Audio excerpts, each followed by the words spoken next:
It started with a slide. The quarterly review meeting ran every 3 months in the large conference room on the third floor, the one with floor-to-ceiling windows and a long oval table that seated 22 people. Everyone attended. Department heads, senior team members, junior staff pulled in to fill chairs along the back wall. My boss, Derek Shaw, always opened those meetings from the front of the room with a clicker in hand, moving through his slide deck with the easy confidence of someone who had rehearsed it twice. I sat near the middle of the table, as I always had. The fourth slide appeared on the screen. I read it before the room did. At the top, in bold, performance concerns. Underneath it, in the red font Derek reserved for flagged items, was my name. My chest tightened. I kept my face completely still. He moved to it without hesitation. The Callaway client launch fell short, he said. Timelines weren't managed properly. Communication broke down at the team level. He looked around the room, not at me. Some people struggle under pressure. That has consequences for all of us. I knew the Callaway launch. I knew every detail of what had happened and why. I raised my hand. I opened my mouth to speak. We'll move on, Derek said, already clicking to the next slide. The room went completely silent. Nobody looked at me directly. Not once. The meeting ended at 11:40 a.m. I had barely reached my desk when the message arrived, a calendar notification sent internally from the HR department. Subject line, quick check-in conference room B. 15 minutes from now. Conference room B was the small glass-walled office just off the main HR suite. Everyone in the building knew what that room meant. You could see into it from half the floor, which was either a design choice meant to promote transparency or simply a way of making whatever happened inside feel more observed. Paula Kearns, our HR business partner, was already seated when I arrived. She had a printed document on the table in front of her, face down. Thanks for coming in, she said, as though I had been given a real choice. She asked how I was feeling about the meeting. I said I was confused about the public framing of the Callaway situation, since I had raised concerns about that project weeks before the launch. She nodded slowly, as though she had heard something entirely different from what I actually said. Then she turned over the printed document and slid it across the table toward me. It was a formal complaint. About my tone in recent team communications. We just want to make sure everyone stays professional, she said quietly. I looked at the complaint. Then I looked at her. I nodded once. Understood, I said. But something shifted in me at that precise moment. Something quiet. And permanent. My name is Tara Hobbs. And before that quarterly meeting, the glass-walled office, and the printed complaint about my tone, I had spent 7 years at that company building something real. I was not a difficult employee. I had never received a disciplinary warning. No history of conflict. No performance improvement plans filed under my name. What I had instead was a record. I had built 3 major client accounts from the ground up, including Callaway, which I had pitched, won, and managed from its very first week. I had grown the team from a small unit of 4 into a department of 14 people.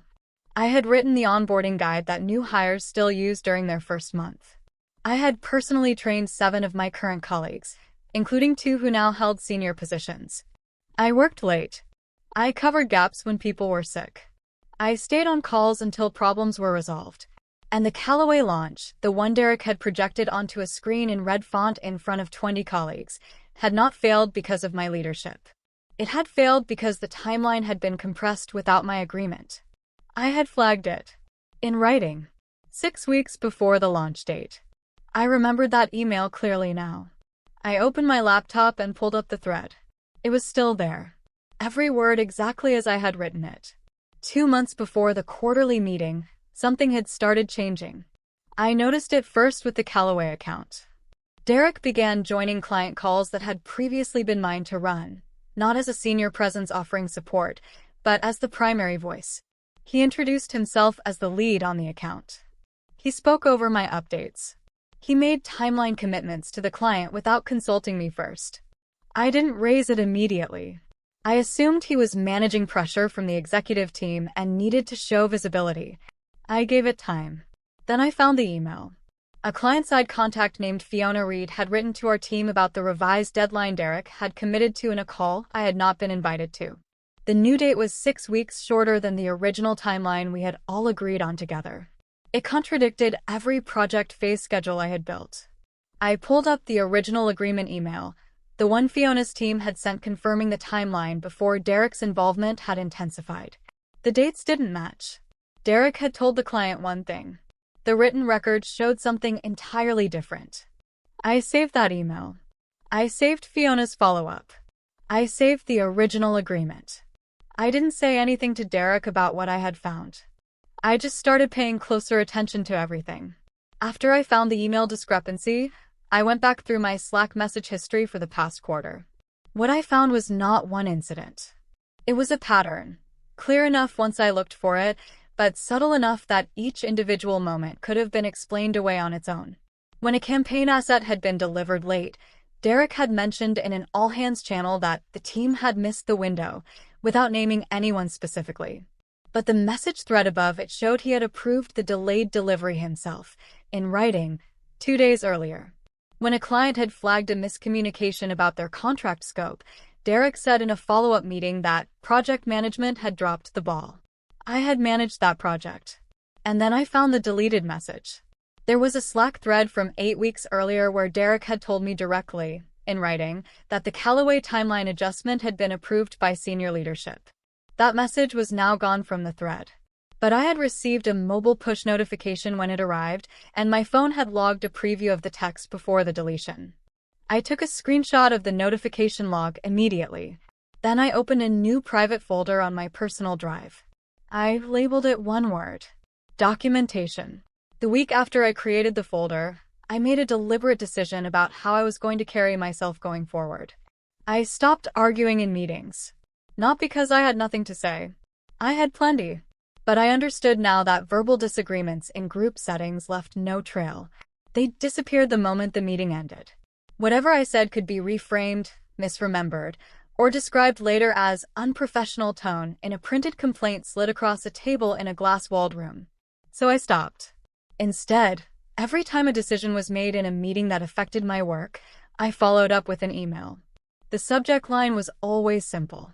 The opening line was always the same. Just confirming in writing what was discussed today. I was pleasant, professional, neutral language throughout. I copied the relevant stakeholders where appropriate. Derek noticed. I could tell from the way he paused whenever an email from me appeared in a shared thread. But he said nothing directly. At home each evening, I backed up sent emails, relevant received messages, and project documentation to a personal secure drive. Nothing proprietary. Nothing that violated my employment terms. Just a private record of my own professional communications. Then I did something I had never done before. I searched for an employment attorney and booked a quiet consultation for the following week. The attorney's name was Victor Ose. He had a small office on the 14th floor of a building 10 minutes from my workplace, recommended by someone I trusted completely. I brought a printed summary of everything I had collected, the deleted Slack message preview, the timeline contradiction in the Callaway emails, the performance complaint from HR, and the notes I had been keeping with timestamps after each relevant incident. Victor Ose read without interrupting. He moved through the first few pages quickly. Then he slowed down noticeably. About halfway through the stack, he stopped entirely. He set the papers on the desk, folded his hands, and looked at me for a moment without speaking. "This isn't just a difficult workplace," he said. "This looks like retaliation. And whoever is doing it is being sloppy about it." He explained what he meant. The public blame in the meeting, followed immediately by the HR complaint about my tone, followed by the impossible to miss timing. These things created a documentable pattern that held together clearly. "You haven't done anything wrong here," he said. "But you need to keep collecting. Every email, every meeting follow-up, every conversation that affects your work.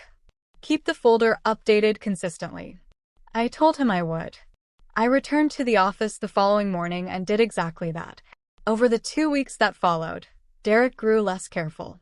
He had walked away from the quarterly meeting feeling, I suspected, that things had resolved cleanly. My name had been on the slide. HR had called me into the glass room.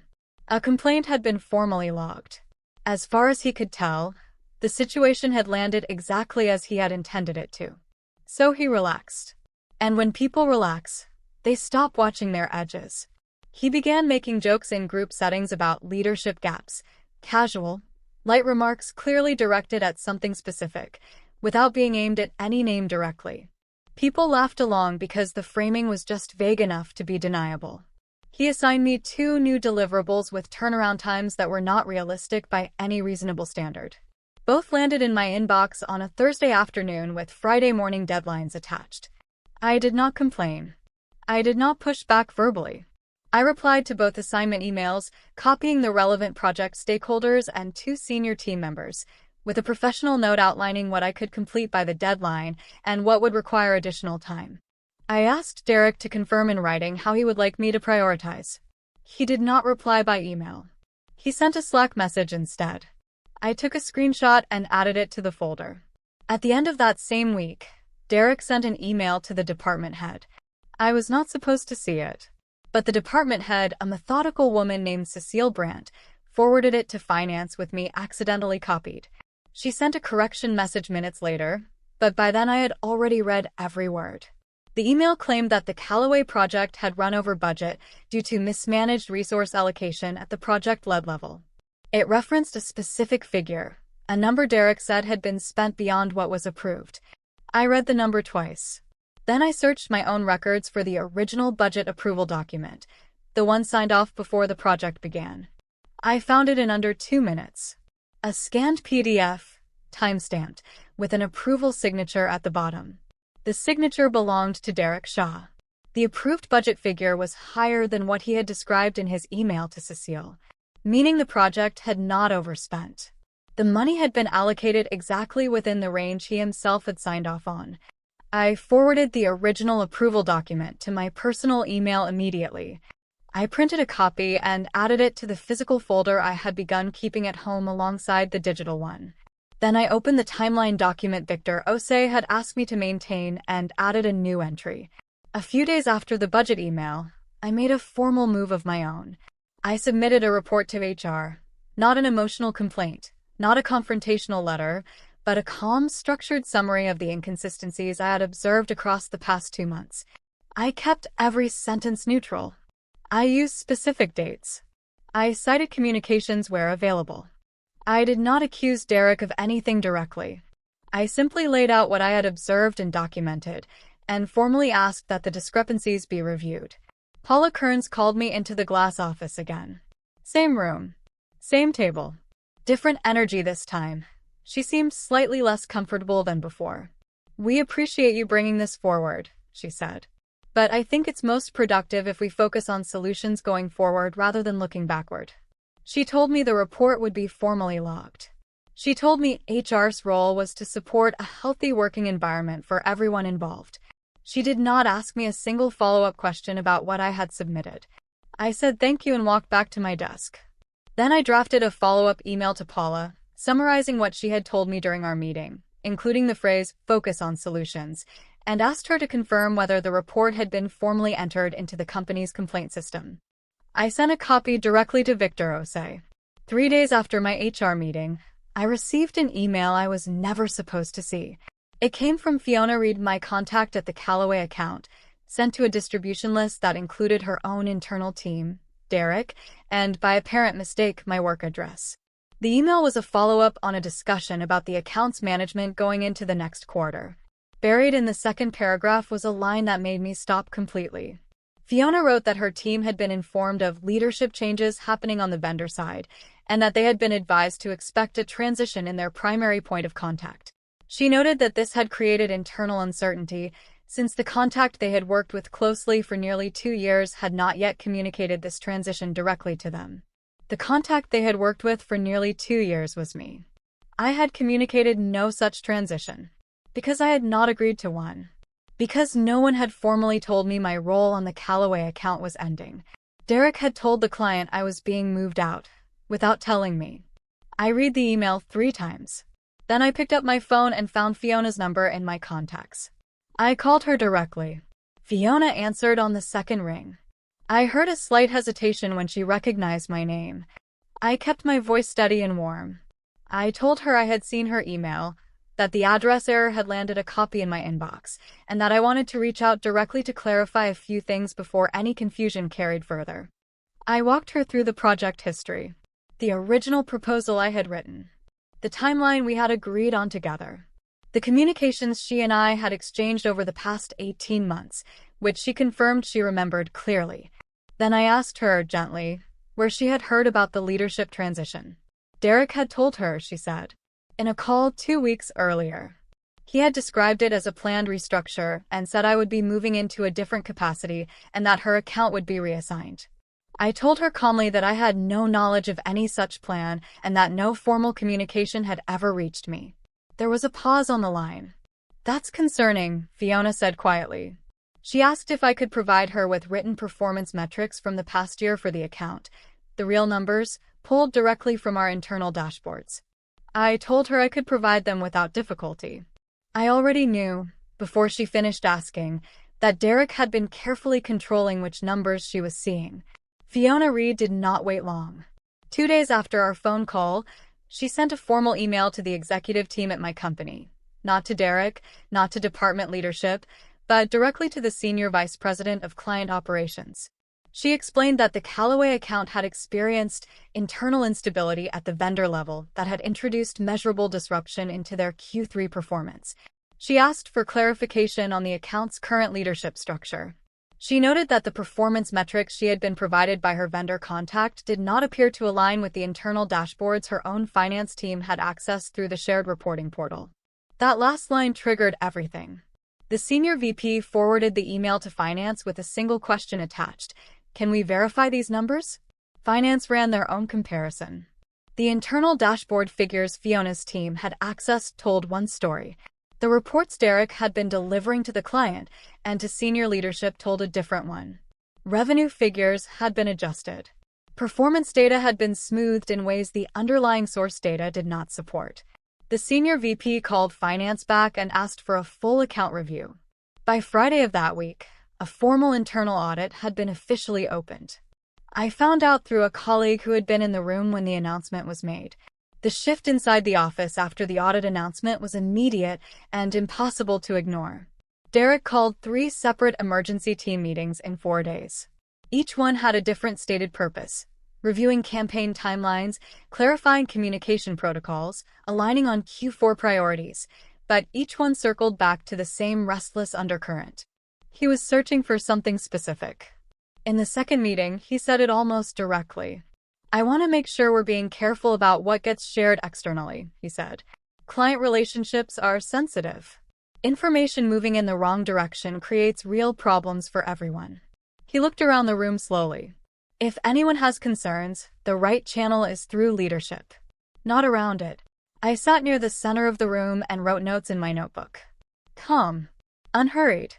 I wrote down the exact time he said it and the precise phrasing he used. After the third meeting, Paula Kearns sent me a calendar invite.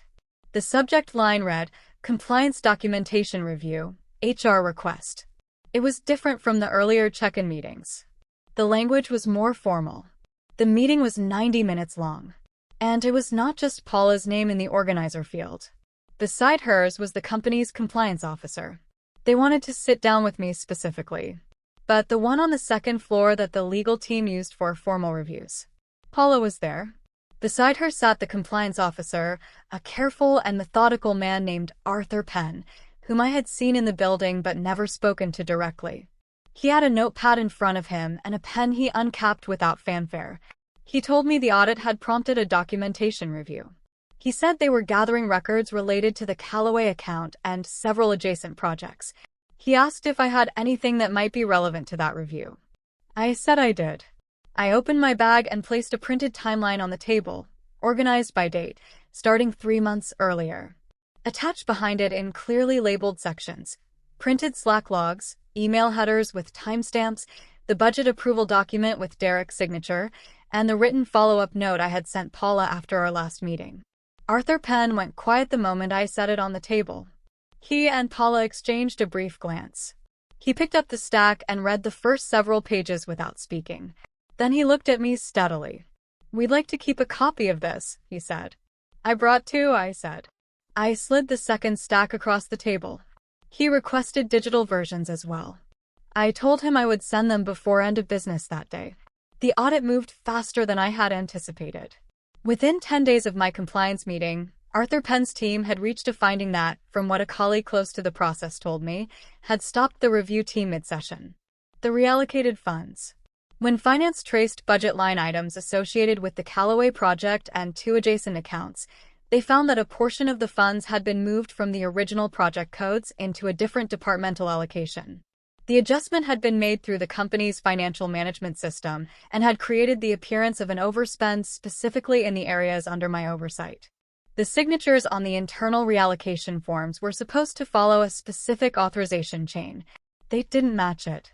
When the compliance team traced the system access logs, the digital records showing who had logged in and made changes at what time, they followed the trail back to a single set of login credentials. Derek Shaw's. By the end of that week, Derek's system access had been placed under temporary restriction.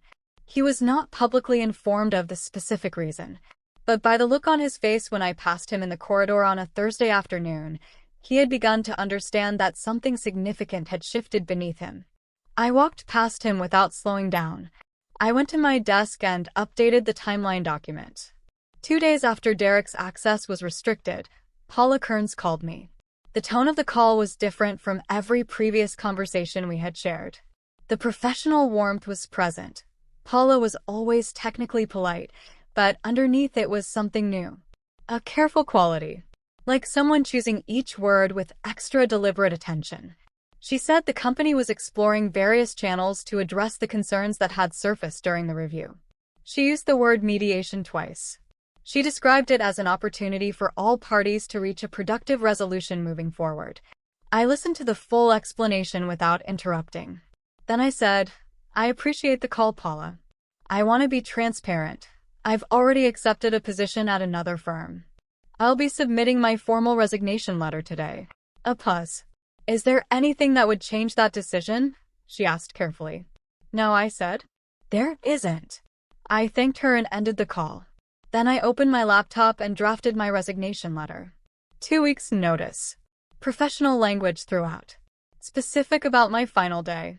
No explanations offered beyond what was required by my contract.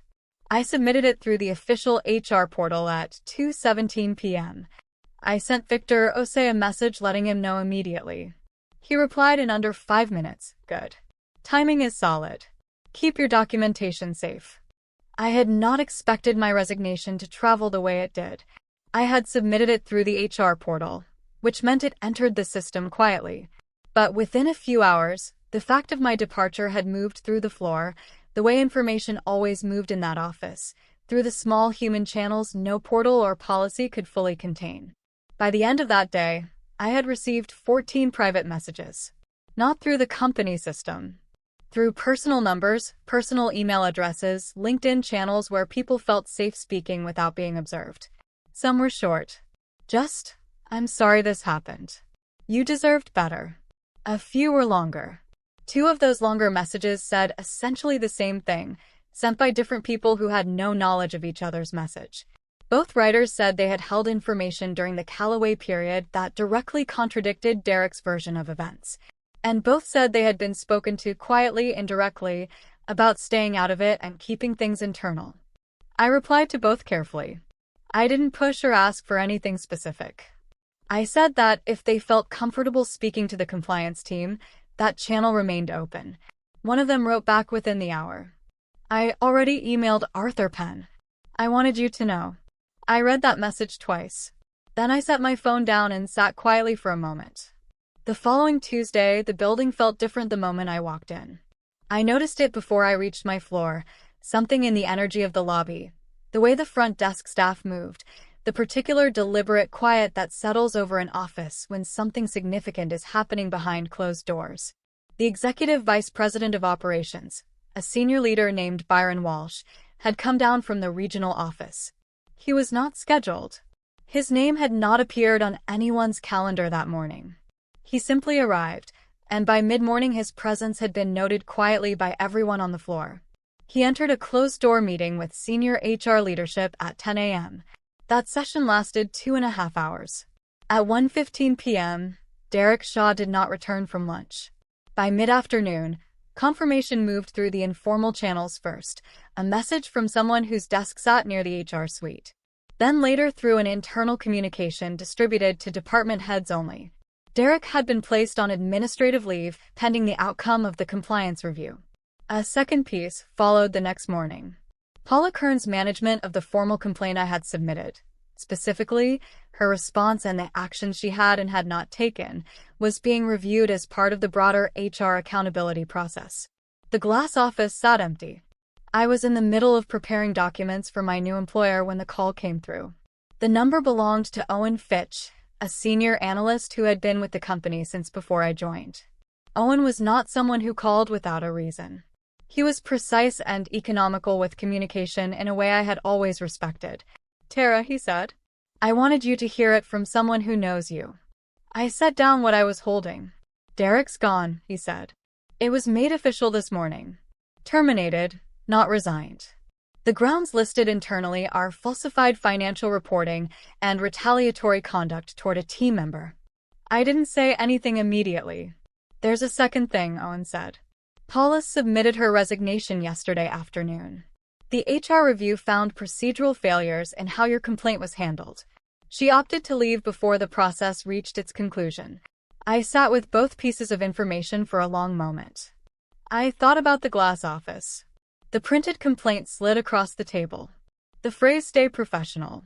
The calm nod Paula had given me when she said it, as though the matter were already settled and closed. I thought about the folder on my personal drive. 7 months of quiet, deliberate, organized work.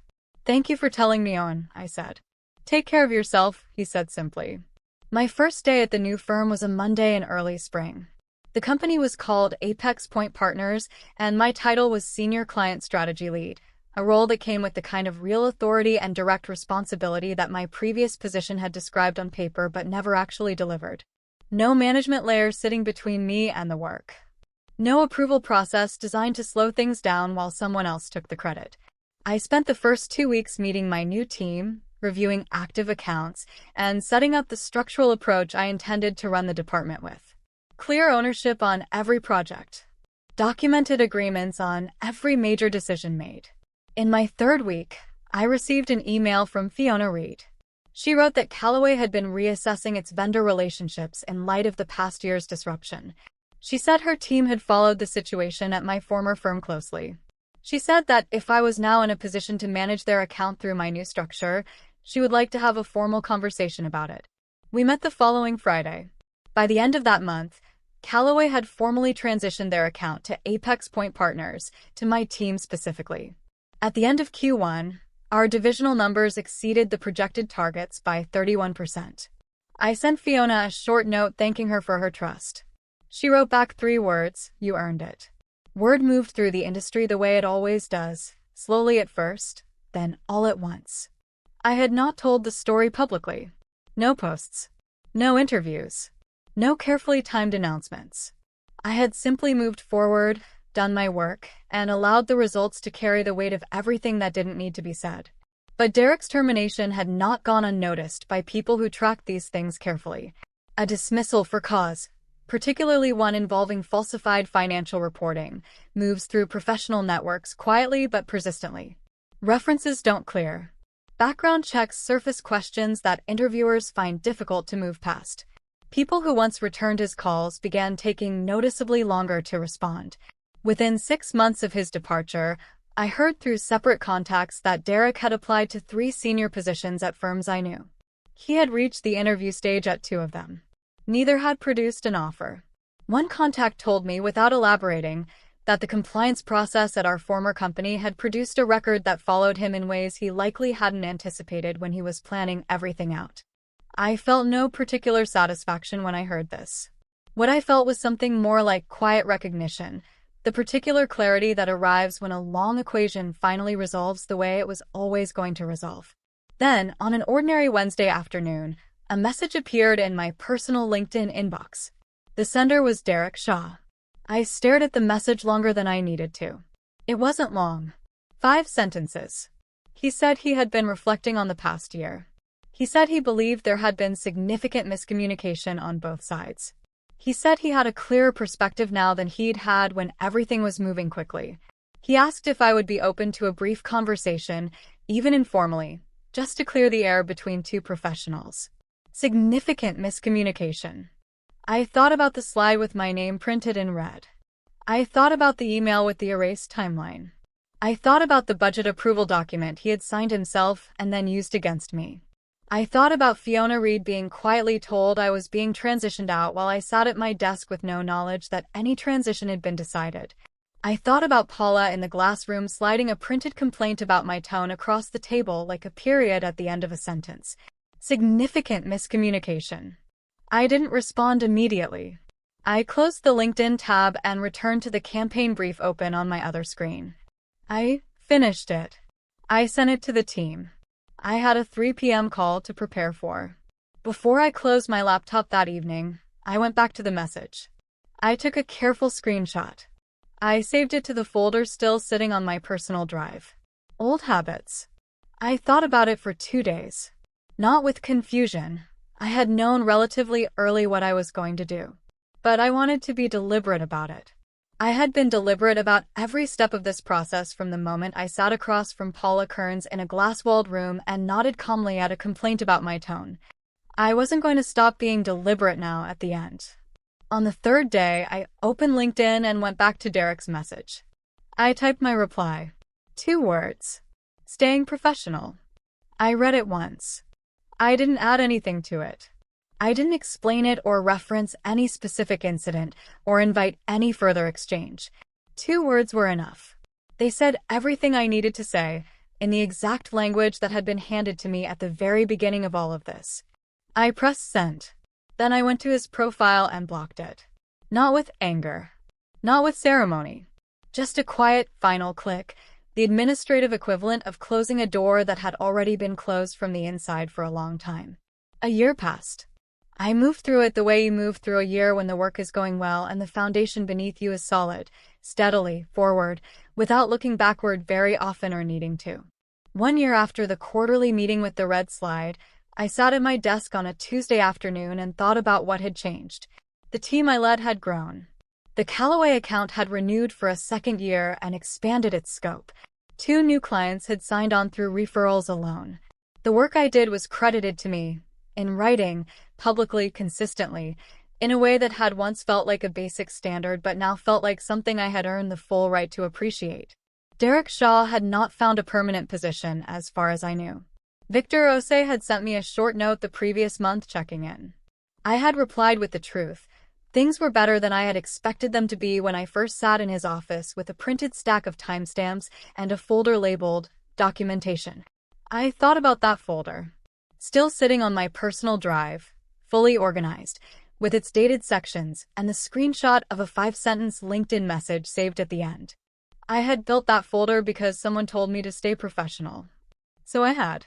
I had been professional when my name appeared on a screen in red.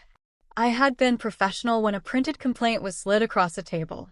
I had been professional through every follow-up email, every timestamp, every copy saved and filed and forwarded to the right people at the right time.